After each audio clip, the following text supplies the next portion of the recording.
भैया दो शिकंजी। संशु 6 साल बाद दिखा है वो भी इस हालत में।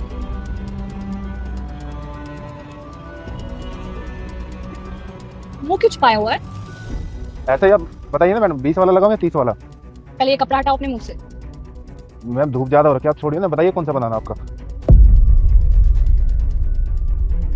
मैंने तुम्हारे एग्जाम की तैयारी के लिए घर पे टीचर लगवाया था और तुम उसी से आस्की कर रही हो। क्या बोल रही हो तुम?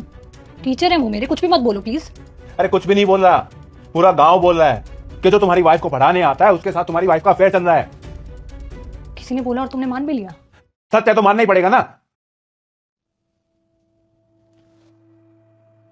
संजू तुम्हें मुझ पे इतना भी भरोसा नहीं है?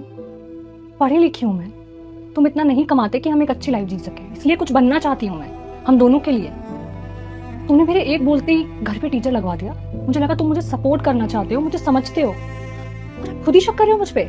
सिर्फ मैं नहीं कर रहा, पूरा गांव शक कर रहा है। अरे लोगों का काम होता है दूसरों के घरों में आग लगाना। कोई खुश नहीं है किसी को खुश देखकर, किसी की तरक्की देखकर। भरोसा रखो, मैं सिर्फ तुमसे प्यार करती हूँ। देखो अब मैं तुम्हारे साथ और बिल्कुल नहीं रह सकता। घर से बाहर निकलना मेरा मुश्किल हो गया, कहीं भी खड़ा होता हूँ कोई भी बोल देता है अरे तुम्हारे घर पे टीचर आता, तुम्हारी वाइफ पर उसका सुनने में आया है। जब तक मुझसे बर्दाश्त हुआ मैंने किया, तुम्हें कभी कुछ बोला भी नहीं, लेकिन अब मेरी बर्दाश्त से बाहर है तो प्लीज अपना सामान लो और जाओ मेरे घर से। तुम मेरी बिना गलती के ऐसा कैसे कर सकते हो मेरे साथ? गलती तुम्हारी नहीं है, गलती मेरी है, और इतनी बड़ी गलती है कि मैंने तुम पे भरोसा किया और तुम्हारे लिए टीचर घर पे ही लगवा दिया। अब जब तुम्हें मुझ पे भरोसा ही नहीं है तो मैं कितना भी बोल लूं, कुछ भी बोल लूं, कोई फर्क नहीं पड़ता। पर याद रखना ये बात, मैं सिर्फ और सिर्फ तुमसे प्यार करती हूँ और हमेशा करती रहूंगी। जा रही हूँ मैं। 6 साल बाद मिले हो, वो भी इस हालत में, शिकंजी बेच रहे हो।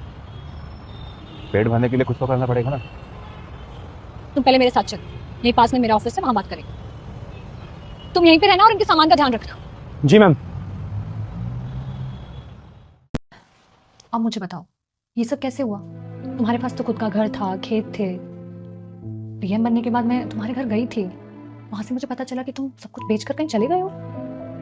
तुम्हारे जाने के बाद मैंने थोड़ी इंक्वायरी की कि क्या वो सच था या नहीं। इंक्वायरी करने के बाद मुझे पता चला कि तुम्हारा तुम्हारे टीचर के साथ कुछ भी नहीं था। उसके बाद मैं तुम्हारे घर गया तुम्हें वापस लेने, लेकिन तुम्हारे मम्मी पापा ने बोला कि उन्होंने तुम्हें उसी दिन घर से निकाल दिया था। रुक जा मेरे बेटे, इस भले इंसान की वीडियो पर लाइक कर देना और चैनल को सब्सक्राइब करके जाना मेरा आशीर्वाद है। थोड़े ही दिनों में तुझे कोई अच्छी खुशखबरी सुनने को मिलेगी। हाँ, ये सब होने के बाद जब मैं अपने घर गई तो मेरे घर वालों ने भी मुझ पर भरोसा नहीं किया।